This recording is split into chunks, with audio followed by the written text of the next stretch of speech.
Hello aspirants, welcome to Rentra's Approach to Labasana. Today we are going to start with one of the toughest paper in the history of UPSC CSC ever. And right, it is of 2023, where UPSC has changed its pattern in such a way that everyone was in shock. So this was my first attempt in 2023 when I gave the paper, and like every normal aspirant, I wasn't aware about the aptitude or tricks, whatever you can say. So I was very naive at that time, and I tried to attempt this paper based on my knowledge. But like each and like you and like other each and every normal aspirant, I did a lot of blunders. I could not solve beyond the range of 30-35 questions, and I did a lot of silly mistakes as well, due to which my score in this paper was just around 57, and the cutoff was around something 77. So I skipped this. I could not qualify this prelims, my first prelims, by a margin of 20 marks, which is very huge. So yeah, let's start. This is our series Prelims Aptitude Mastery, and if you are watching this, welcome to you.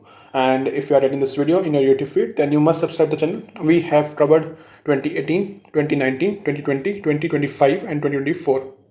Okay, so in this video series we are trying to develop the aptitude which toppers talk about, because when they say ki we have to analyze the PYQs, so analyzing PYQs has three dimensions which I have discussed in the previous video, and one dimension is to understand the patterns of understand the pattern that how the examiner frames the questions in the exam, in the paper.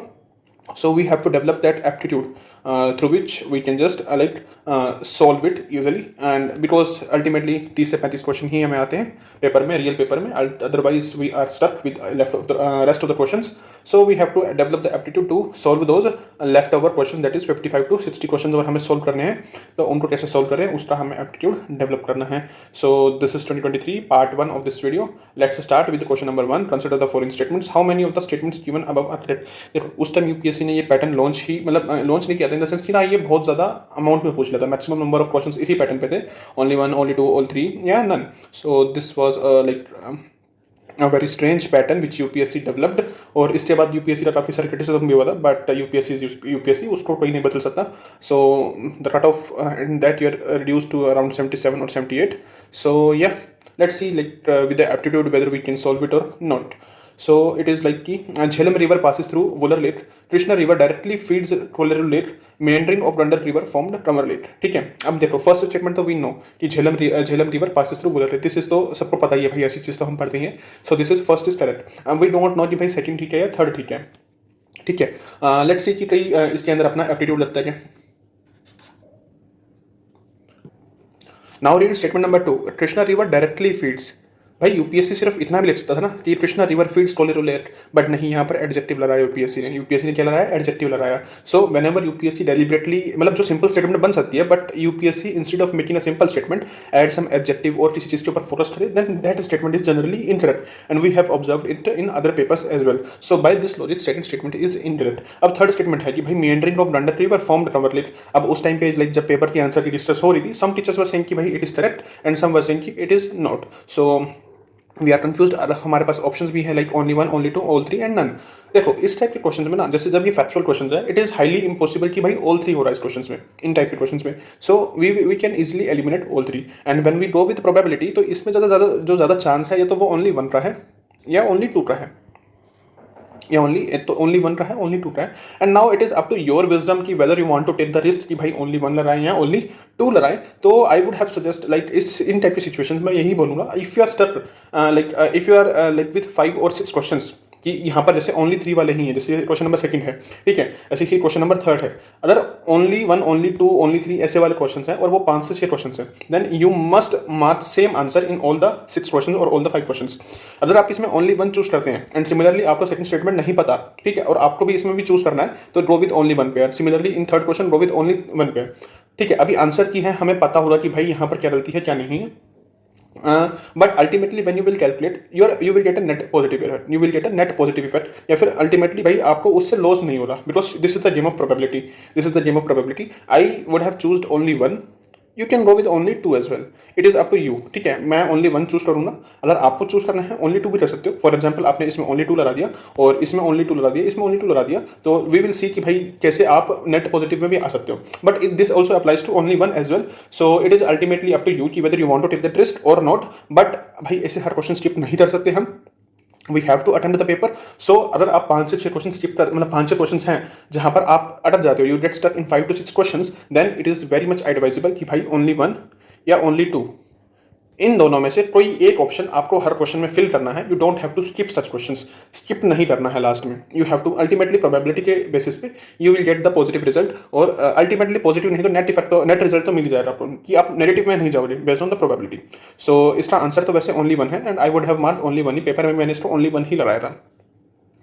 Let's see question number 2, Kamarajar port, Mundra port, Visakhapatnam port. चलो हमने नाम सुने होते हैं but हम इतना detail में नहीं पढ़ते उसके बाद।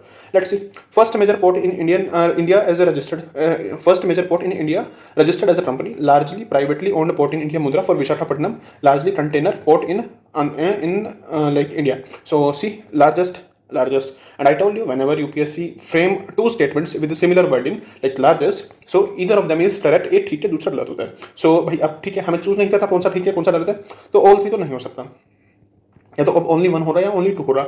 अब कामराजर टू है, and in the like it UPSC का पीवाईक्यू में अगर आप पैटर्न को फॉलो करोगे कि इफ यू आर श्योर कि भाई वन स्टेटमेंट गलत है, इफ यू आर श्योर कि one statement is wrong, and if you are not sure about the other statement, like आपको पता है कि 2 और 3 में से एक तो गलत है भाई, क्योंकि पैटर्न जो रहता है लार्जेस्ट दोनों में से एक ठीक हो रहा, but you are not sure कि whether it is Kamarajar port और नॉट, मतलब इट इज करेक्ट और not, then in such situations go with maximum. So I would have marked only B in this question, because UPSC logic says कि भाई when you are unsure, when you are sure that out of 2 statements one statement is incorrect and you are unsure about the third statement, in such situations go with maximum. I told you this same logic in the statement like 4 वाले में बताया था कि when you are confused between option B and option C, and in option B like 1 and 3 is given, and in option C 1 2 and 3 is given, so in that situation go with the maximum. If you are confused, if you are able to eliminate, then that is good, but if you are confused, then go with the maximum. So this is the logic which I wanted to tell you in this question, like question number 3rd। अब ये question है भाई NCERT वाला है, like हम NCERT में पढ़ते हैं कि अब इनमें से कौन सा डेसिडुअस है और कौन सा नहीं है, तो इसमें कुछ ज़्यादा लॉजिक वाली बात नहीं है। But in case you did not read NCERT, अगर आपने एनसीईआरटी नहीं पढ़ी है एंड इफ लाइक अगर आपको इसमें रिस्क लेना है, तो it is up to you कि भाई ओनली वन लगाओ या फिर ओनली टू लगाओ। But this question is of knowledge question, भाई यूपीएससी आपसे नॉलेज एक्सपेक्ट कर रहा है, और इसका आंसर जो है ओनली 2 है। कमेंट सेक्शन में मुझे बताना कि भाई इनमें से कौन सा डेसिडुअस नहीं है। Let's see question number 4. India has more arable area than China. The proportion of irrigated area is more in India as compared to China. The average productivity per hectare in Indian agriculture is higher than that in China. ठीक है भाई, अभी कुछ लोग बोल रहे हैं कि भाई एनसीईआरटी से क्वेश्चन उठाया हुआ है। ठीक है भाई, एनसीईआरटी से उठाया हो रहा, क्लास 11 की एनसीईआरटी से इकोनॉमी की, बट जरूरी नहीं है कि भाई हम हर चीज़ जो है लाइक हमें पता ही हो। ठीक है, अब उस सिचुएशन में यार ठीक है, अब इतना नहीं पता होता, इतना पता पढ़ भी लिया तो भाई दिमाग में नहीं रहता इतनी चीज़ें। लेट्स सी, अब देखते हैं कि भाई थर्ड स्टेटमेंट क्या बोल रही है कि average productivity per hectare in Indian agriculture is higher than that in China. तीनों स्टेटमेंट्स में कंपेयर किया जा रहा है चाइना के साथ।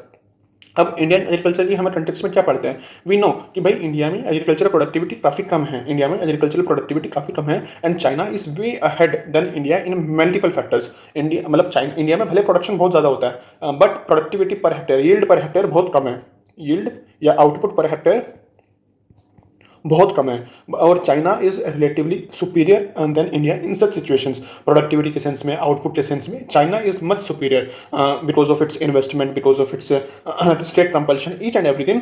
तो उस कंटेक्स्ट में statement number 3 gets wrong, statement number 3 gets wrong. Now you have to choose between भाई ए या बी में से।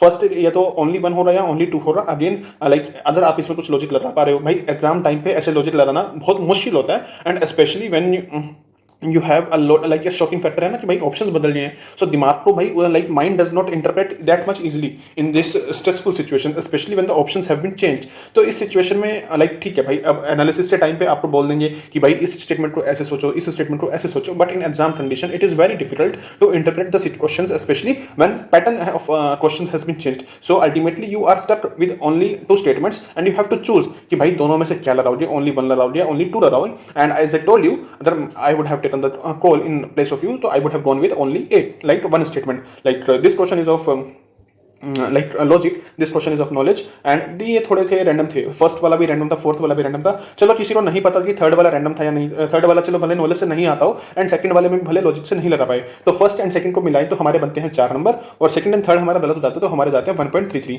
सो ultimately we are in net positive, we are net positive कैसे 2.67 in these 4 questions where we were no like अगर हम इस पे only 1 लगाते, सिमिलरली इस पे ओनली 1 लगाते तो in this situation we would have got second and third round और अपना स्कोर बनता 2.67। अल्टीमेटली नेट पॉजिटिव है, 4 स्टेटमेंट्स 4 क्वेश्चंस हमें आते नहीं थे because of the pattern, because of the statements और the options UPSC has framed, but even with the logic with the probability we have got 2.67 positive, 2.67 positive. So let's see question number 5. Which one of the following is the best example of repeated falls in sea level given rise to present day extensive marshland?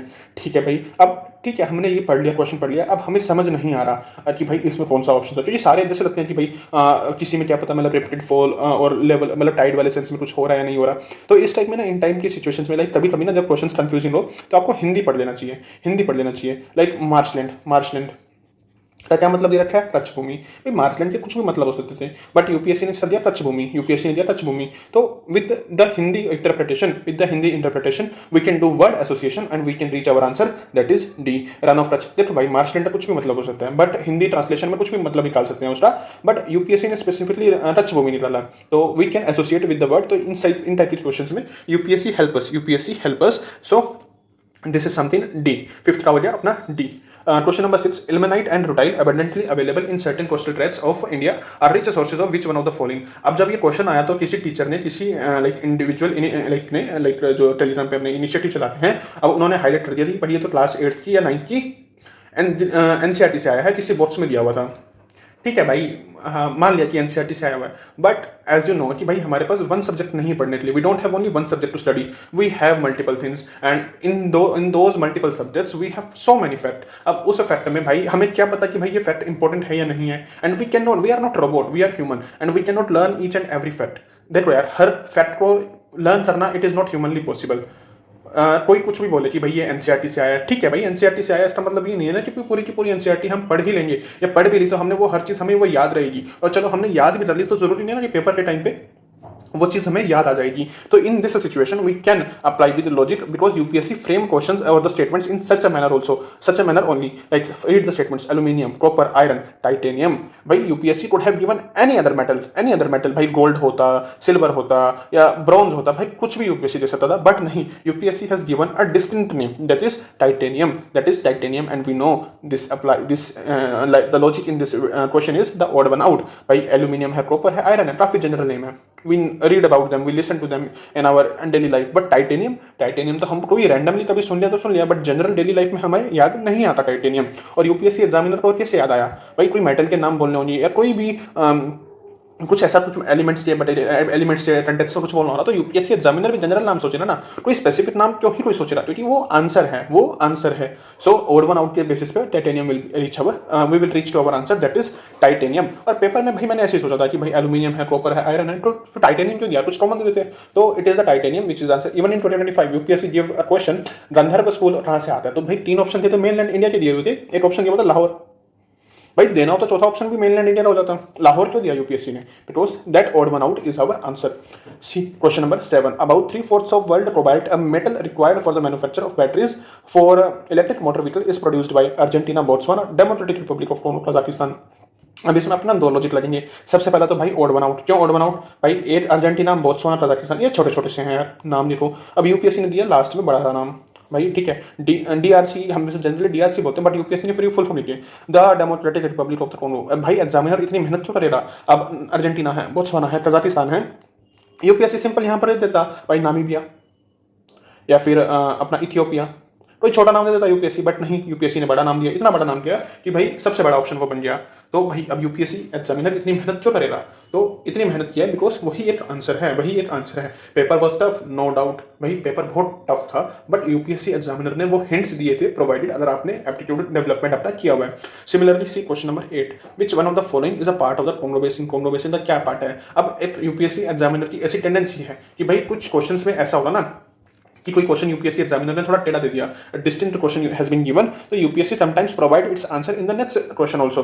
तो एक अगर आपने पढ़ा होगा तो भाई अशोक के context में पूछा था कि भाई उसमें फिर सोफा टूटा दिया हुआ था, ठीक है, तो वो थोड़ा उसमें एग्जाम्पल आ गया। तो भाई ऐसे एक 2023 में ही आगे दिखाऊंगा डीएनए वाला क्वेश्चन होगा, तो डीएनए का एग्जाम्पल उसमें यूपीएससी ने उसमें हेल्प की है। सो सिमिलरली इफ कॉन्रो is given in 8th question then you can also take it from the PYQs, भाई यूपीएससी ऐसे हेल्प करता है। सो उस बेसिस पे अपना आंसर इसमें सी हो जाएगा, डी और C. Let's see question number 8, which one of the following is a part of the कॉन्रो बेसिन। अब कॉन्रो बेसिन का कौन कौन सा पार्ट है? कैमरून है, नाइजीरिया है, साउथ सुडान है, यूगांडा है। ठीक है भाई, कॉन्रो बेसिन का पार्ट है। अब इस क्वेश्चन में यार थोड़ा ना चैलेंजिंग वाला पार्ट है, अगर आपने मैपिंग की हुई है तो आपको थोड़ा पता चल जाएगा, आपने मैपिंग किया थोड़ा आपको पता चल जाएगा, otherwise it would be challenging. But थोड़ा जिसने मैपिंग किया दे मस्ट नो कि भाई यहाँ पर कॉन्गो जब बनता है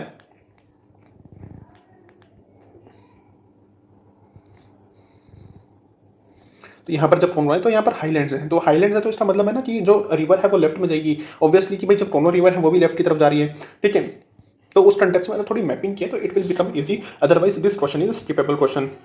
थोड़ा मैपिंग किया तो उस बेसिस पे you will get to know कि भाई कैमरून इसका आंसर होगा, but otherwise you will have to skip this question. अब क्वेश्चन नंबर 9 है भाई, क्वेश्चन थोड़ा बहुत टफ क्वेश्चन है, but you don't have to skip this question because this question requires the presence of mind. This question requires the presence of mind. जैसे Amarkantak hill at the confluence of Vindhya and Sahyadri. Amarkantak कहाँ पर है भाई?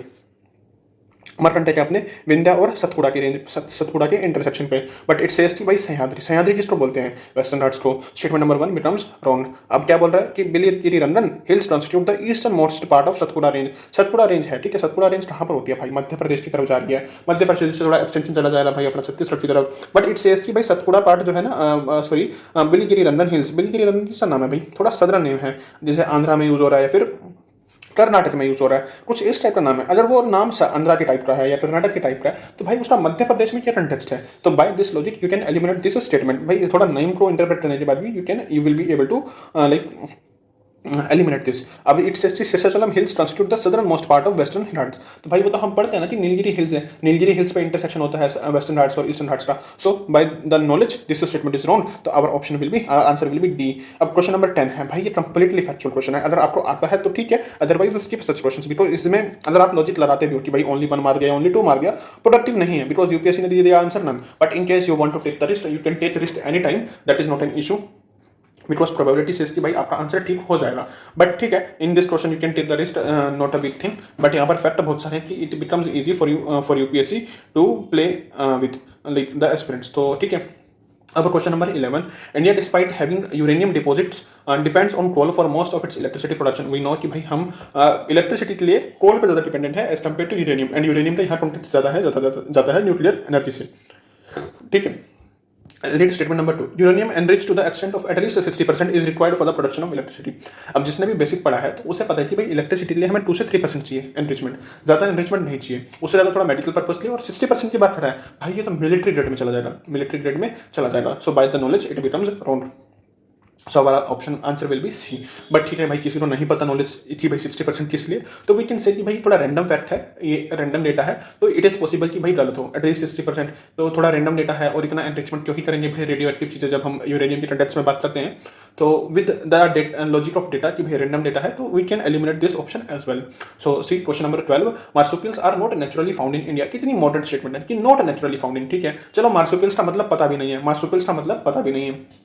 Marsupials can thrive only in mountain grasslands. ठीक है भाई, UPSC यहाँ रुक सकता कि यहाँ यूपीएससी यहाँ रुक जाता कि भाई माउंटेन ग्रासलैंड में मिलते हैं कि ठीक है चलो भाई मान लिया, बट इट सेज कि विद नो प्रेडेटर, उसका कोई प्रेडेटर ही नहीं है। अब प्रेडेटर किसका नहीं है भाई? लायन का नहीं है। जो टॉप प्रेडेटर्स हैं जैसे लायन हो गया, टॉप प्रेडेटर्स हैं, लायन हो गया, टाइगर हो गया, इनके तो कोई डायरेक्ट प्रेडेटर नहीं है। बट ऐसा तो इसके अलावा मैंने कोई सुना नहीं कि भी कोई प्रेडेटर हो जिसका कुछ ऐसा कोई प्रे करने वाला नहीं हो। तो भाई मार्सुपियल्स है, चलो मार्सुपियल्स का हिंदी प्रोनाउंसिएशन देख लो, शिशुधानी स्तनी, भाई जो शिशु को धारण करते हैं वो है। अब शिशुधानी चलो नहीं याद आ रहा, फिर भी देख इतना तो एज्यूम कर सकते हैं ना कि भाई कोई है कि भाई अपने फॉर्म में ही, अपने पॉकेट में ही अपने चाइल्ड को कैरी कर रहा है, तो भाई वो टॉप प्रेडेटर तो नहीं होगा कि अगर अपने पाउच में ही उसे कैरी करना पड़ रहा है। तो in this context statement 2 becomes wrong, and वो एक्सट्रीम भी है और उसमें मल्टीपल फैक्ट भी हैं। तो by that logic we can eliminate statement number 2 and we will reach to our answer that is सी।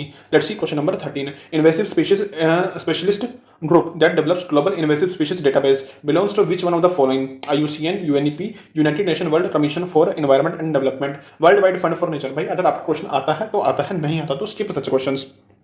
वरना इस क्वेश्चन में अगर लास्ट में रिस्क लेना है तो इस क्वेश्चन में कैसे रिस्क लेना, इट सेज कि भाई ये नाम दे दिया एंड इट सेज कि भाई थोड़ा एक्सप्लेन कर रहा है कि ग्लोबल इन्वेसिव स्पीशीज का डेटाबेस डेवलप करता है। अब स्पीशीज का डेटाबेस कौन करता है जनरली डेवलप? आईयूसीएन है, वो प्लांट्स का हो या फिर वो एनिमल्स का हो, आईयूसीएन स्टेटस प्रोवाइड करता है। तो इन्वेसिव स्पीशीज का भी हम कुछ ना कुछ इनडायरेक्ट एसोसिएशन उससे बना सकते हैं and we can mark option A. अब इसमें ये तुक्केबाजी नहीं लगानी कि भाई एग्जामिनर बोल मतलब यूट्यूब पर काफी लोग बोलते हैं अगर आपको इस टाइप के क्वेश्चन में कुछ नहीं आता तो ओनली ए मार दो। भाई ऐसे रिस्क नहीं लेना, ऐसे रिस्क नहीं लेना। थोड़ा लॉजिकल रिस्क लगा सकते हो कि भाई आईयूसीएन इतना सारा डेटा बनाता है तो इन्वेसिव एलियन स्पीशीज का भी डेटा बेस वो बनाता होगा।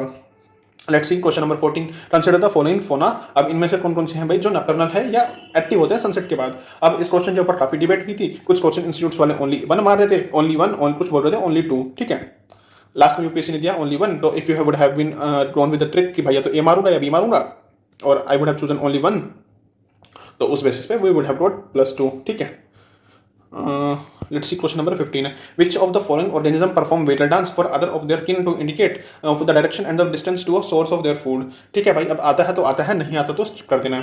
अब इन क्वेश्चंस में ना ये चीज मत देखना यार इसमें फ्लाइज दिया हुआ है, इसमें फ्लाइज दिया हुआ है तो उस बेसिस पे ए और बी में से चूज करवाना, नहीं भाई इसमें ऐसे नहीं लगता, इसमें ऐसे नहीं लगता। ये सिर्फ वर्ड के बेसिस पे, सिर्फ अटैच्ड वर्ड के बेसिस पे उठा लिया, नहीं, वो कंटेक्स्ट देखना पड़ता है, पूरा वो कंटेक्स्ट देखना पड़ता है। इसका आंसर है हनीबीज। एक थोड़ा लाइक आपको बताऊं कि मैं इस एग्जाम से 10-15 दिन पहले तो इंस्टा स्क्रॉल कर रहा था, सो आई गॉट रील, तो वहाँ पर कोई एआई एनिमेटेड वीडियो के थ्रू किसी ने वेटर डांस एक्सप्लेन किया था, बट ठीक है मैंने उसे उतना सीरियसली देखा नहीं and in paper I thought कि भाई ये कुछ सुना सुना है waiter dance, but I could not recall कि वेदर इट वाज बटरफ्लाई और honeybees and I marked butterfly. So sometimes even if you have read something तो भाई जरूरी नहीं कि वो रिकॉल हो ही जाए, कभी कभी हो जाता है। For example in this question, ये जो क्वेश्चन था अपना कोबाल्ट वाला, तो ये मैंने सुदर्शन गुजर सर की मैपिंग की क्लास की थी और उन्होंने लास्ट में जाते जाते कुछ बताया था कि भाई कोबाल्ट के ऊपर न्यूज़ चल रही है तो ध्यान रखना कि कौन जो है लार्जेस्ट उसके पास लाइक डिपॉजिट्स हैं, डिपॉजिट्स इन द कंटेक्स्ट कोई डिपॉजिट्स उन्होंने बताया था, प्रोडक्ट्स बताया था, तो मेरे को वहां से वो क्लिक हो जाता। ठीक है, सी वाला, तो मैंने वहां से फिर अपना डीआरसी लगा दिया था उससे कंटेक्स्ट में। तो सिमिलरली मैंने ये भी वीडियो देखी थी but I could not recall कि भाई इसका आंसर जो है हनी भी होगा और मैंने इसका बटरफ्लाई लगा दिया। चलो क्वेश्चन नंबर 16। अब इस क्वेश्चन का तो भाई मेरे से आंसर मत ही एक्सपेक्ट करना। सम मशरूम है मेडिसिनल प्रॉपर्टीज, सम मशरूम है साइकोएक्टिव प्रॉपर्टीज। ठीक है भाई, कुछ हो सकता है भाई, एक भी एग्जाम्पल मिल जाएगा। अब इस कंटेक्स्ट में ना यार एक टॉपिक है, एक टॉपिक इन द सेंस कि वो भाई है कि भाई ऑल मैमल्स आर विविपेरस। ठीक है भाई, ये स्टेटमेंट गलत है। क्यों गलत है? There are 5 species across the continent या दुनिया में जो मैमल्स हैं बट वो विविपेरस नहीं है। ठीक है, अब वो क्या है वो आप गूगल कर लेना। इट इज पॉसिबल कि यूपीएससी इस टाइप का क्वेश्चन पूछ सकता है। जैसे यूपीएससी ने एक बार क्वेश्चन पूछ लिया था कि सम स्नेक्स आर विविपेरस, तो भाई ऐसे हो सकता है कि यूपीएससी इस टाइप के क्वेश्चन दोबारा पूछ ले। और ये इस बार काफी न्यूज में भी रहा था, इसके ऊपर इंडियन एक्सप्रेस ने एक स्टोरी बनाई थी। जैसे हम व्हाट्सएप स्टेटस डालते हैं या इंस्टाग्राम पे स्टोरी डालते हैं, ऐसे ही इंडियन एक्सप्रेस ने स्टोरी भी डाली थी, तो उसमें ये 5 स्पीशीज का मेंशन था। तो थोड़ा गूगल करना इसके बारे में कि भाई कौन सी स्पीशीज हैं जो मैमल्स हैं बट वो ओवीपेरस हैं। ठीक है, ओवीपेरस, ये 5 स्पीशीज हैं जो ओवीपेरस हैं, इट्स नॉट वेरी विविपेरस। ये 5 स्पीशीज हैं जो ओवीपेरस हैं, जो अंडे देते हैं। ठीक है, but still they are mammal, तो वो उसके बारे में पढ़ना। वो सिर्फ 5 ही स्पीशीज है, तो यूपीएससी कैन से भाई देयर आर ओनली 5 स्पीशीज, तो हम उस बेसिस पे हम उसे गलत कर देंगे कि भाई फैक्ट दिया हुआ और एक्सट्रीम पर कैपिटल ज्यादा हो, तो उस कंटेक्स्ट में थोड़ा इसे याद करना। This is the potential question for 2026, क्योंकि वो हिंदू में भी कवर हुआ था और वो इंडियन एक्सप्रेस में भी आया था। So let's see question number 17। Consider the following statements regarding their Indian squirrels. They built nest by making बरो इन द ग्राउंड। अब गिलहरी है भाई, गिलहरी के ऑब्वियस है ना कि आसपास हमने ऑब्जर्व किया होगा कि कुछ ना कुछ तो ठीक होगा। They store their food material like nuts and seeds in the ground. They are omnivorous. चलो भाई, अब तीनों है कि तीनों हमें नहीं पता। अब थोड़ा एक्सटेंटिव, मतलब अब पेपर में जो है थोड़ा आपको डिस्क करना है कि फैक्चुअल क्वेश्चन है, ऑल 3 तो नहीं होगा। तो देखो भाई क्या करते हैं, इन द ग्राउंड। ठीक है भाई, अब ये डायरेक्टली इतना बड़ा पार्ट नहीं है, but still we have to apply with our logic. तो भाई दोनों में से कोई एक ठीक होगा, we have to choose one। भाई इन दोनों में से एक ठीक होगा। और as like I told you कि if you have eliminated one option and you are not sure about the other, so go with the maximum। so our answer will be only 2 and only 2 is the answer only। Let's see question number 18, some mushrooms can grow in environment with temperature above the boiling point. ठीक है भाई, some sorry not mushroom, microorganism, some microorganism can grow in environment. ठीक है भाई, ये multiple adaptations के part है भाई, बैक्टीरिया के जो पार्ट में है वो बताया जाता है कि भाई कुछ लाइक जो एक्सट्रीम कंडीशंस में सर्वाइव करते हैं। तो यूपीएससी ने नाम लेने की बजाय यूपीएससी ने एग्जांपल दे दिया कि some microorganism can survive. तो जब हम इवोल्यूशन पढ़ते हैं तो उस कंटेक्स्ट में हम पढ़ते हैं कि भाई कुछ एसिडिक कंडीशंस में, एक्सट्रीम एसिडिक कंडीशंस में सर्वाइव कर सकते हैं, कुछ एक्सट्रीम टेंपरेचर कंडीशंस में सर्वाइव कर सकते हैं, कुछ एक्सट्रीम सलाइन कंडीशंस में सर्वाइव कर सकते हैं। तो उनके अपने अपने नाम होते हैं, तो उसी के बेसिस पे यूपीएससी ने सम माइक्रो ऑर्गेनिज्म दे दिया and it is highly difficult to negate such questions, such statements, so our answer will be 3। और यूपीएससी ऐसे क्वेश्चंस हर साल देता है, 3 से 4 यूपीएससी ऐसे क्वेश्चन देता है। तो भाई ये 6 से 8 नंबर जो है हमारा बोनस है, 6 से 8 नंबर हमारे बोनस है, इनको नहीं छोड़ना।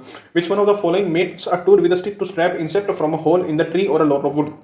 भाई जब इस क्वेश्चन को लोग समझा रहे थे ना, तो लोग बोल रहे थे कि टीचर्स या जो मतलब यूट्यूबर्स हैं वो बोल रहे थे कि भाई उस टाइम पे थोड़ा एग्जामिन करो कि भाई ठीक है भाई, स्टिक को होल्ड करने के लिए और स्ट्रेच करने के लिए वी नीड अ थंब। ठीक है भाई, उस टाइम पे मैं डम्ब इनफ था कि मेरे को ऐसा भी क्लिक नहीं हुआ कि भाई मैं उसे ऐसे इमेजिन करूँ कि भाई हमें थंब चाहिए जो to stretch the lower of food और टू मतलब टू हैंडल द स्टिक। अब भाई मेरे को उस टाइम पे नहीं था, बट थोड़ा मेरे को ऐसा हुआ कि मेरे को फॉर्म हुआ यार, 1-1.5 साल से पढ़ रहा हूँ तो मुझे इतने भी बेसिक नहीं पता कि भाई ऐसे कुछ इमेजिन करना चाहिए। ठीक है भाई, आपके साथ भी हो सकता है, और इस बेसिस पे अपने आप को डम्ब नहीं बोलना, अपने आप को डम्ब नहीं बोलना। You just have to in the next attempt, अगर आपका नहीं होता अनफॉर्चुनेटली, ठीक है, अपना नॉलेज बेस को प्राउड करो, थोड़ा अवेयर जो अपनी कॉमन सेंस है उसको थोड़ा और एनहेंस करो। अपना नॉलेज बेस जैसे है एनहेंस करोगे तो कॉमन सेंस भी उसके साथ थोड़ी एनहेंस होगी। So don't bother much about this question. तो इस क्वेश्चन में अगर आपको आता है तो ठीक है, नहीं आता तो नहीं आता। अब ऐसा है कि भाई इसका ऑप्शन है ओरांग उटान, और ओरांग उटान न्यूज में था क्योंकि ओनली वन ओरांग उटान हमारे पास बचा था, वो भी अपना जू वाली कंडीशन में। तो उस कंटेक्स्ट में यूपीएससी ने क्वेश्चन पूछ लिया।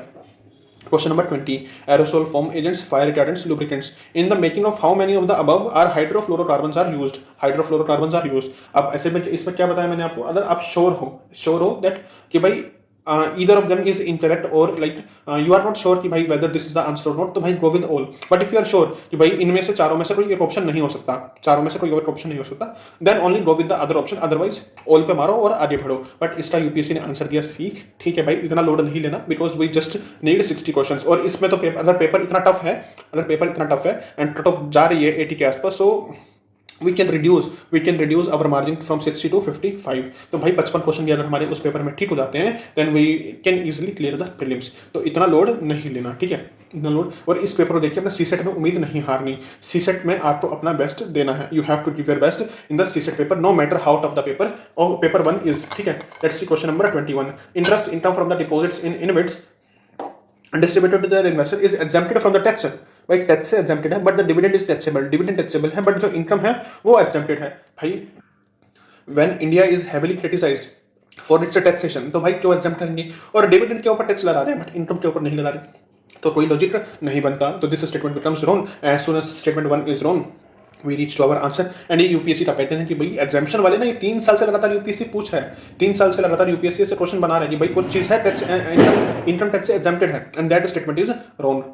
Let's see question number 22. In the post-pandemic recent past, many central banks worldwide had carried out interest rate hikes। ठीक है भाई, post-pandemic से क्या हुआ था, पैंडेमिक से इन्फ्लेशन बढ़ा था।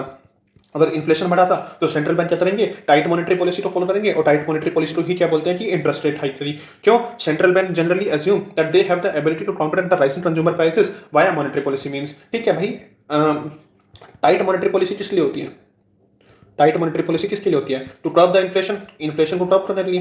तो वही स्टेटमेंट 2 बोल रहा है कि भाई सेंट्रल बैंक को लगता है कि they can basically they have the ability to counter at the rising prices that is the inflation by monetary policy. और मॉनेटरी पॉलिसी, फिस्कल पॉलिसी, इन दोनों का पर्पस एक ऐसा पर्पस भी है कि भाई हमें इन्फ्लेशन को काउंटर करना है। तो उस बेसिस पे दिस इज प्योर नॉलेज वाला क्वेश्चन। ठीक है, अगर नॉलेज वाला क्वेश्चन है तो अपना आंसर है ए। क्यों भाई, statement number 2 justifies statement number 1। Let's see question number 23, carbon markets are likely to be one of the most widespread tools in the fight against climate change. क्या बोल रहा है, कार्बन मार्केट है वो one of the most widespread tool है। अब ये नहीं बोला कि द टूल है, इट सेज कि one of the most, one of the, भाई इतने सारे टूल्स हो सकते हैं, उनमें से एक टूल है जो कि हेल्प करेगा, इफेक्टिव रहेगा अगेंस्ट क्लाइमेट चेंज। ठीक है भाई, क्या ही दिक्कत है इसमें। अब दूसरी स्टेटमेंट क्या बोल रहा है, carbon market transfer resources from the private sector to the state. Carbon market जो है ट्रांसफर करेगा resources from private sector to the state. अब ठीक ही लग रहा है भाई कि प्राइवेट से जो है टैक्सेशन होगा, या फिर इसमें, या फिर जो अपने टारगेट्स अचीव नहीं कर पाएंगे कार्बन क्रेडिट वाले, तो उनको पेनल्टी पे करनी पड़ेगी। तो उससे क्या कि भाई स्टेट के पास रिसोर्सेज आएंगे और स्टेट जो है उस कंटेक्स्ट में उन रिसोर्सेज को यूज करेगा, एंड कार्बन जो एमिशन है, जो अपना क्या कहते हैं अपना जो एमिशन हो रहे हैं या जो अपने क्लाइमेट चेंज के रिगार्डिंग जो अपनी फाइट है, तो उसमें कंट्रीब्यूट कर सकता है। तो उस बेसिस पे मैंने सोचा था एंड इसका मैंने आंसर लगाया था ए, एंड यूपीएससी ने बट इसका आंसर दिया है बी। तो ठीक है भाई, इसको एग्जाम के बाद जस्टिफाई करना बहुत ईजी हो जाता है कि स्टेटमेंट नंबर 1 और स्टेटमेंट नंबर 2 में कोई एसोसिएशन नहीं बन रहा। But if you are able to think कि भाई कुछ एसोसिएशन बन रहा है direct indirect, you can take the poll in the exam paper A. कोई टेंशन वाली बात नहीं, because majority of the people would have marked A ही, भाई ए के अंदर ही किया था, क्योंकि भाई ऐसे नए क्वेश्चन हैं और ऐसे नए क्वेश्चन में ठीक है सोचना ज़्यादा मुश्किल होता है। तो इस क्वेश्चन में आप अपना चांस ले सकते हो and it would have been like ठीक है, ए बी इन दोनों में से कोई चॉइस लेनी थी। सी और डी में तो कोई चॉइस बनता नहीं है। देखो मेरी दोनों स्टेटमेंट ठीक है, दोनों स्टेटमेंट पॉजिटिव हैं और क्लाइमेट चेंज के कंटेक्स्ट में ही है, तो दोनों स्टेटमेंट में कोई दिक्कत वाली बात नहीं है। बट इस कंटेक्स्ट में अब ये देखना कि भाई स्टेटमेंट नंबर 2 एक्सप्लेन कर पा रहा है ए को या नहीं, 1 को, तो भाई वो थोड़ा आपका सब्जेक्टिविटी वाला पार्ट होता है। मैंने एज्यूम किया था कि भाई statement number 2 explain statement number 1, सो मैंने पेपर में लगाया था ए, बट ठीक है गलत हो गया, बी आ गया इसका आंसर। बट इतना सोचना नहीं है इन सब चीज़ों के बारे में। तो उस टाइम पे रिकॉल हो रहा है या एसोसिएशन बन रहा है तो ठीक है, नहीं बन रहा तो you can take the risk, but ऐसे क्वेश्चंस को छोड़ना नहीं है। Whenever you are in like in 50-50, तो भाई एक ऑप्शन का चॉइस तो लेना है। Which one of the following activities of the RBI is considered to be part of sterilisation? Sterilisation किसका पार्ट है? भाई नॉलेज का क्वेश्चन है, आंसर है ओपन मार्केट ऑपरेशन। इसमें कुछ ज़्यादा सोचने वाली बात नहीं है। Question number 25। अब इस क्वेश्चन को मैं नहीं बताऊंगा, इट इज नॉलेज वाला क्वेश्चन, ये तो नॉलेज वाला भी है। और दूसरा से भाई कैपिटल मार्केट के बारे में पूछ रहा है, हमें पता होना चाहिए सब चीज़ें कि ठीक है कि भाई क्या है, और नहीं भी पता तो अपना N-2 जिंदाबाद, only 2 is our answer. Capital market होता है long term more than 1 year वाला, कॉल मनी शॉर्ट टर्म होता है, ट्रेजरी बिल भी शॉर्ट टर्म होता है, stock market and government bond market अपना लॉन्ग टर्म होता है। अभी है जैसे बड़ा क्वेश्चन है भाई, इसको देख के डरना नहीं है, इसको देख के डरना नहीं है, सिंपल सा है भाई, पूरे क्वेश्चन को पढ़ना है और जो ब्रॉड लगे ब्रॉड के साथ जाओ, go with the broad statement, go with the broad statement. Don't skip such questions, don't skip such question. Small farmer large field, small farmer large field, and I told you let's read from the last option. A company extend loans, technical knowledge and material inputs to a number of small farmers in an area so that they produce the agricultural commodity required by the company for its manufacturing process and commercial production. अब भाई India के context में सोचो, India के context में सोचो भाई, ऐसे कॉन्ट्रैक्ट फार्मिंग क्या इंडिया में अलाउड है? अभी जब गवर्नमेंट ने बिल लेके आए थे कॉन्ट्रैक्ट फार्मिंग के, कितना अपोजिशन हुआ था, इसका कितना ऑपोजिशन हुआ था। तो इंडियन फार्मर्स इतनी जल्दी कॉन्ट्रैक्ट फार्मिंग एक्सेप्ट नहीं करते, स्पेशली नॉर्थ वाली बेल्ट के। दूसरे पार्ट्स में एक्सेप्टेबल है, दूसरे पार्ट्स में कॉन्ट्रैक्ट फार्मिंग चलती है, बट हरियाणा पंजाब के फार्मर्स को दिक्कत नहीं है, जो इंटरमीडिएरीज हैं उनको दिक्कत है, क्यों? उनकी जो डोमिनेंस है वो खत्म हो जाएगी। तो उस कंटेक्स्ट में थोड़ा ये है कि भाई जब वहाँ एक्सेप्टेबल नहीं है तो ऐसे इसका थीम भी थोड़ा नैरो जा रहा है, and it is also narrow. भाई ये सिर्फ वन सेगमेंट कैटर कर रहा है, that is contract farming. Let's read other statement. Many marginal farmers in an area together make contract with the corporate body and surrender their land to the corporate body for a fixed term for which the corporate body makes a payment. I told you, whenever UPSC repeats the same thing again and again, तो those statements are generally incorrect. Corporate body, corporate body, corporate body. भाई 3 बार corporate body UPSC ने एक ही statement में repeat किया, तो ये गलत हो जाएगा। Secondly, it is a narrow statement again.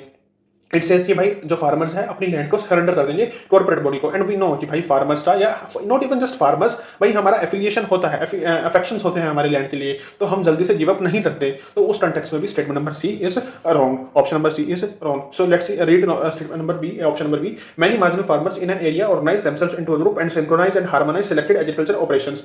ठीक है भाई, हो सकता है resettlement of a large number of people uprooted from their countries due to war by giving them a large cultivable area which then they cultivate collectively and share the produce. भाई ठीक है भाई, अप्रूव हो रहे हैं war के कारण, और उसके कारण जो है उनको जो है लैंड दो ताकि वो कल्टिवेट कर सके और अपना प्रोड्यूस कर सके। भाई कहाँ होता है ऐसा? कहीं सुना है आपने ऐसा कुछ होता है? कहीं सुना है आपने ऐसा कुछ होता है कि भाई ऐसे वॉर से अप्रूव हुए हैं? तो भाई उनको जब वॉर से अप्रूव हुए हैं और अपनी कंट्री उन्होंने छोड़ दी है और अपना लैंड भी छोड़ दिया है, तो भाई इतना ईजी नहीं होता ना सेटल होना, और कोई गवर्नमेंट ऐसे लैंड नहीं देगी, बिकॉज लैंड जो है लिमिटेड रिसोर्सेज हैं। तो उस कंटेक्स्ट में स्टेटमेंट नंबर ए इस थोड़ा रोहिंग्या के कंटेक्स्ट में देख लो, we will not accommodate Rohingyas in our mainstream society specially when, जब हमारे रिसोर्सेज खुद के कंस्ट्रेंट हैं। भाई रोहिंग्यास को हम लैंड क्यों देंगे, अपनी लैंड क्यों देंगे? क्योंकि हमारे खुद के रिसोर्सेज कम है जब। तो statement number A is incorrect and B is the most effective statement out of all these options, and UPSC ने भी इसका आंसर दिया, ऑप्शन दिया, आंसर दिया बी। ठीक है, let's see question number 27। The government of India provides minimum support price for niger seeds. ठीक है भाई, नाइजर के लिए हो सकता है। Niger is cultivated as a kharif crop. Some tribal people in India use niger seed for cooking oil. ठीक है भाई, अब सम पीपल, सम ट्राइबल, भाई कोई ना कोई तो करता होगा, कोई ना कोई तो करता ही होगा, अब इसमें तो कोई दिक्कत वाली बात ही नहीं है। ठीक है भाई। अब niger is cultivated as a kharif crop, भाई niger is cultivated as a kharif crop. अब नाइजर है भाई, कहीं ना किसी कंट्री के पार्ट में तो होती होगी, जरूरी नहीं कि भाई मेजरली ना होती हो, बट कहीं ना कहीं तो होती हो। चलो खरीफ क्रॉप का मतलब है कि majorly as a kharif crop होती है, बट ठीक है we can take the risk in situations कि भाई कहीं ना कहीं कंट्री में हो रही होगी, बट ये वाटर इंटेंसिव क्रॉप्स नहीं है, ये वाटर इंटेंसिव क्रॉप्स नहीं है। So I would have assumed statement number 2 correct. अब ये बोलता है कि government of India provides minimum support price for niger seeds and I told you in 2024 का वीडियो भाई, जब यूपीएससी ने पुणे दिया था, यूपीएससी पुणे पर रुकता था, बट नहीं उसने आउंद एक्सप्लेन किया। ठीक है, उसने आउंद ऐसे एक्सप्लेन किया। सो whenever UPSC deliberately explain certain things, explain कर रहा है, जैसे नाइजर को उसका नाम दिया, क्या ये डिजोटिया एबिसिनिया, एबिसिनिया, हाँ तो यूपीएससी इतना छोड़ सकता था ना, नाइजर दे देता, नाइजर तो हमें पता ही है, तो उसने अपना साइंटिफिक नाम क्यों दिया, साइंटिफिक नाम क्यों दिया? तो in this situation I would mark this statement correct and our answer will be only C. But ठीक है, अभी एग्जाम के बाद ऐसे लॉजिक लगाना थोड़ा इजी होता है, बट एग्जाम सिचुएशन में ऐसे लॉजिक नहीं लगते।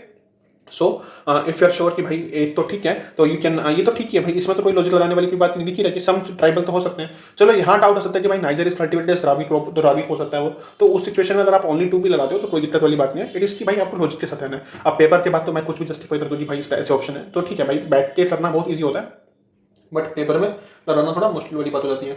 चलो let's see question number 28, consider the following. अब ठीक है भाई, ये थोड़ा नॉलेज वाला पार्ट है। How many of the above are considered as intangible investment? Brand recognition, inventory भाई, इन्वेंट्री तो टेंजिबल है, इन्वेंट्री तो टेंजिबल है, तो इन्वेंट्री तो नहीं हो सकती, तो it is wrong. Brand recognition, ठीक है भाई, हो सकता है कि कोई ब्रांड है तो वो तो इंटेंजिबल होता ही है, उस कंपनी का गुडविल की बात, उसमें गुडविल की भी चीज़ें आ जाती हैं। और अपना जैसे अब ये है अपना फॉर एग्जांपल हल्दीराम है, तो भाई वो उसका इंटेंजिबल एसेट ही तो है ना, उसकी नाम की वैल्यू है, नाम की वैल्यू है। फॉर एग्जांपल एक लोकल कुछ पैकेट होगा और वर्सेस हल्दीराम होगा, so what will you choose? और मेजोरिटी जनता है उसे हल्दीराम में चूज करेगी, क्यों? उसकी ब्रांड की वैल्यू है, ब्रांड पे ट्रस्ट है लोगों का। So brand is something, brand recognition is something which is an intangible asset. Intellectual property तो हमें पता ही है, इंटेलिजेंट जो मतलब अपना जो है वो है लाइक इंटेंजिबल एसेट है। ठीक है, अब mailing list of clients, mailing list of client, अब एग्जाम में मुझे भी कंफ्यूजन हुई थी कि भाई it whether it is not और नॉट, बट उस टाइम पे मुझे लॉजिक पता नहीं था, तो मैंने ओनली 2 मार दिया। But now I am saying कि इफ यू आर श्योर कि भाई वन स्टेटमेंट इज रॉन्ग, तो भाई ठीक है, इन्वेंट्री तो हमें पता गलत है कि वो टेंजिबल है, and now we are not sure कि whether mailing list of clients is not like tangible और not, if it is intangible और नॉट। वी नो कि भाई मेल इन लिस्ट जो है वो जनरली हम अपने डॉट्स वगैरह में सेव करके रखते हैं, कहाँ पर? अपने कंप्यूटर में, अपने लैपटॉप में, या पर अपने डेटाबेस में, वो हमारा क्लाइंट बेस है। तो जनरली इतना होता है कि भाई ठीक है, क्योंकि अभी मेल करना है ना, तो बार बार पेपर से देख के टाइप तो करनी नहीं, पेपर से देख के टाइप करने में तो बहुत टाइम जाएगा। So we will have certain software या एक्सेल शीट जहाँ पर वो नेम सब स्टोर होंगे, तो अल्टीमेटली भाई वो डिजिटल स्पेस में सिक्योर होगा। So we can take a risk कि भाई we will go with the maximum and our answer will be C. ठीक है, consider the following demographic performance, forest and ecology, governance reforms, stable government and fiscal efforts. तो भाई इसमें से 15th finance commission ने क्या क्या यूज किया था other than population and income criteria? We know कि भाई 5 जो है यूज हुए थे, पॉपुलेशन एरिया और इनकम क्राइटेरिया दे दिया, इनकम डिस्टेंस दे दिया। अब now we have to choose कि भाई इनमें से क्या है, अगर आपको आता है तो आता है, नहीं तो n-2 जिंदाबाद, we can simply mark B भाई। बट n-2 तभी यूज करना है जब आप नॉलेज से उसे सॉल्व नहीं कर पा रहे, but such question requires knowledge. अभी 16th फाइनेंस कमीशन के बारे में पढ़ लेना कि उसका कॉन्स्टिट्यूशनल प्रोविजन क्या है, 280 में कैसे वो कंस्टिट्यूट होती है, क्या टर्म्स एंड कंडीशंस है, कौन डिसाइड करता है, पहला क्वेश्चन तो वो हो गया। दूसरा क्वेश्चन हो जाए 15th फाइनेंस कमीशन और 16th फाइनेंस कमीशन में क्या डिफरेंस है? डिफरेंस इन द सेंस कि भाई जो क्राइटेरियाज हैं उसमें क्या क्या चेंज आया है कि 15th फाइनेंस कमीशन ने क्या लिया था, 16th फाइनेंस कमीशन ने क्या क्राइटेरिया लिया है, एंड जो परसेंटेज है उसमें कितना चेंज है कि भाई 15th में कितना परसेंटेज यूज हो रहा था, 16th में कितना परसेंटेज यूज हो रहा था। तो इस कंटेक्स्ट में you can refer to such topic and it is highly possible कि UPSC will ask this question about 15th finance commission this time, so we ready for that.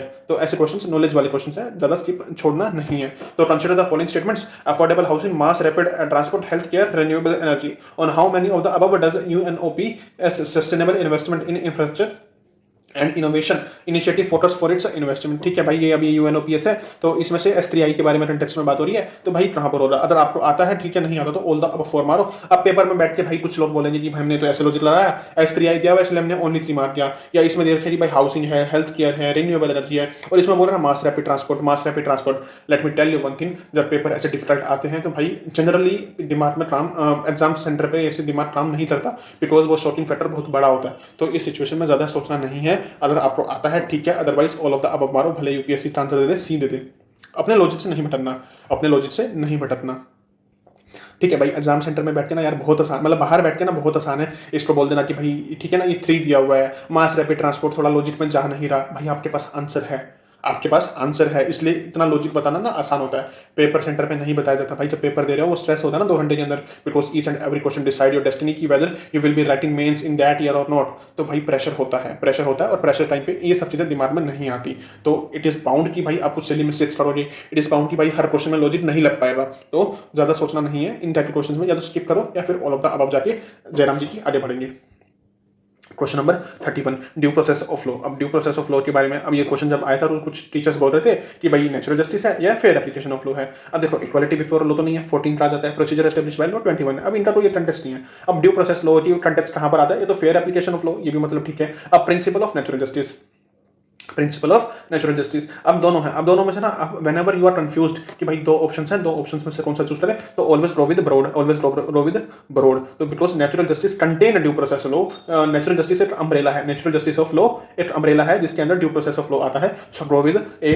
तो जो काफी फेमस टीचर्स थे उस time fair application of law बोल रहे थे, but कुछ टीचर्स बोल रहे थे कि प्रिंसिपल ऑफ नेचुरल जस्टिस आएगा। तो अल्टीमेटली यूपीएससी ने यही दिया। लेट्स सी, ठीक है। तो भाई इन क्वेश्चंस में always go with broadest options, go with broad option. Question number 32, in India prisons are managed by state governments with their own rules and regulations for day to day administration to prisons. ठीक है भाई, हम पढ़ते हैं state list में, prison जो है state list में पार्ट है, स्टेट गवर्नमेंट के अंडर आता है।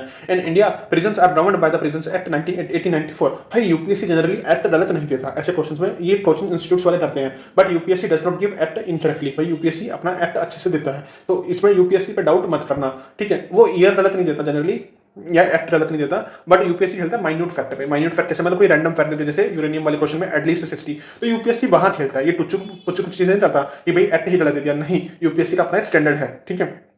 तो उस बेसिस पे वी विल कंसीडर कि भाई यूपीएससी ने ऐसे एक्ट सही दिया होगा। तो आगे वो क्या बोल रहा है कि in India prisons are governed by Prisons Act 1894 which expressly kept the provisions of prison in the control of provincial government. ठीक है भाई, क्या ही दिक्कत है, वी नो कि भाई स्टेट लिस्ट में भी प्रिजन जो है स्टेट लिस्ट के अंदर है, और सॉरी जो अपनी लिस्ट दी हुई है उसमें भी स्टेट लिस्ट के अंदर है। और स्टेटमेंट नंबर 2 में भी कह रहा है कि भाई जो है 1894 एक्ट है उसमें जो है प्रिजन जो है प्रोविंशियल गवर्नमेंट के अंडर रखे हुए हैं। एंड टू बी ऑनेस्ट, जब ये क्वेश्चन आया था तो 99% लोगों को नहीं पता था कि भाई कुछ ऐसा भी होगा। अब जिसका लो ऑप्शनल है या जिसको थोड़ा मतलब होता है ना कि बुट वॉर्म टाइप के होते हैं कि जिनको हर चीज का डेप्थ जानना है, तो भाई उनके लिए शायद ये क्वेश्चन ईजी हो, बट जनरली जो नॉर्मल एस्पिरेंट है उसके लिए नहीं था। तो जिनका भी मेंस हुआ उस टाइम पे मैंने काफी लोगों से पूछा था कि भाई आपने ऐसे किससे सोल्व किया, तो उन्होंने बोला कि भाई स्टेटमेंट 2 काफी मॉडरेट स्टेटमेंट है और यूपीएससी जनरली एक्ट गलत नहीं देता है। तो उस कंटेक्स्ट में वी हैव अज्यूम्ड कि भाई स्टेटमेंट नंबर 2 ठीक ही होगा, and we mark option number A. और ये क्यों होता है, ये कॉन्फिडेंस कहां से आता है, ये पीवाईक्यूज एनालिसिस करने से आता है। So which one of the following statement best reflect the chief purpose of the constitution of a country? भाई यूपीएससी का फेवरेट है आर्टिकल 21 एंड कॉन्स्टिट्यूशनलिज्म, कॉन्स्टिट्यूशनलिज्म तो यूपीएससी के फेवरेट टॉपिक है ये, ठीक है। अभी इनके ऊपर भाई अब ये सोचना कि इसमें कुछ लॉजिक बताना तो कोई बात नहीं बनती, आपको खुद से देख लेना। इस टाइप के क्वेश्चन में ज्यादा नहीं सोचना, just go with the basic knowledge. Chief purpose क्या हो सकता है कॉन्स्टिट्यूशन का, it secure social justice, social equality and social security, ठीक है भाई, हो सकता है। It defines and limits the power of government, it enables the criteria of political office and government, it determines the objective for the making of necessary law. अब भाई चारों options ठीक है। फॉर एग्जांपल ये डीपीएसपी में आ जाता है, ये एक ऑप्शन बन जाता है कि भाई डिफाइन कर दिए पावर्स, और it enables the political office, भाई ठीक है, प्रेसिडेंट का ऑफिस आ रहा है, गवर्नर का ऑफिस आ रहा है, तो उससे आ रहे हैं जो, ठीक है। और it says it determines the objective for making necessary laws, for example preamble. तो ये चारों ऑप्शंस ठीक हैं, चारों स्टेटमेंट्स ठीक हैं। अब we have to choose the best, and UPSC इसकी चीफ पर्पस क्या है। And whenever we read the constitution and उसकी फिलोसफी पढ़ते हैं, वी अंडरस्टैंड भाई कॉन्स्टिट्यूशन बनाने का सबसे बड़ा पर्पस है कि गवर्नमेंट की पावर को रेस्ट्रिक्ट करना, रूल ऑफ लॉ को एस्टेब्लिश करना, रूल ऑफ लॉ को एस्टेब्लिश करना। रूल ऑफ लॉ का मतलब क्या है भाई, कॉन्स्टिट्यूशनलिज्म। कॉन्स्टिट्यूशनलिज्म का मतलब है कि गवर्नमेंट की पावर को लिमिट करना, गवर्नमेंट की पावर को लिमिट करना। So by that logic we can mark our answer C. UPSC का फेवरेट थीम है article 21 constitutionalism, so we have to be ready with this. We will keep this video till here only 33। We will finish 2023 का paper in 3 parts. So this is part 1. Before watching the further parts of this video, I would request कि 33 के बाद आप एक बार खुद से solve करना based on the logics which we have developed in the previous videos and in this video. तो उसके बाद ही आप ये वीडियो देखना, and almost 40 days are left. So I hope कि you are studying well. अपना थोड़ा spirit को थोड़ा enhance करो, comfort zone से बाहर आओ and अच्छे से पढ़ो. The time is less and we have to do a lot of things. So without wasting any further time, see you in the next video. Till then, keep studying hard and Jai Hind. See you in the next video.